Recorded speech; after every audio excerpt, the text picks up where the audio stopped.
Dopo 7 ore la decisione è stata rinviata a venerdì. Ieri in aula la lunga giornata dell'udienza preliminare sul caso tamponi rapidi in Veneto, che vede imputati per concorso in falso ideologico e in turbativa d'asta il dottor Roberto Rigoli, all'epoca dei fatti capo delle microbiologie del Veneto, e l'ex direttore generale di Azienda Zero Patrizia Simionato, oggi a capo dell'USL Polesana.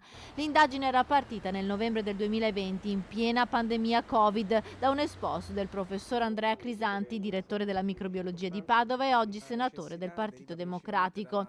Il papà dei tamponi molecolari e dello studio di Vo riteneva infatti che i tamponi rapidi utilizzati dalla regione per lo screening Covid non fossero attendibili per la loro scarsa sensibilità, sotto accusa soprattutto la procedura per testarne l'affidabilità. Il dottor Rigoli ha spiegato per oltre un'ora ieri nel dettaglio come vennero testati i tamponi della casa farmaceutica Abbott. I tamponi erano certificati con marchio CE IDV, un aspetto che secondo la difesa di Rigoli significava che lo screening da parte della regione non era necessario visto che lo garantiva già l'azienda produttrice. Il via libera di Rigoli all'affidabilità dei tamponi rapidi fece scattare la spesa effettuata dall'allora direttore generale dell'Azienda Zero Patrizia Simionato, che acquistò 2 lotti da 900.000 e 1.260.000 euro. Venerdì il giudice deciderà se Rigoli e Simionato dovranno andare a processo.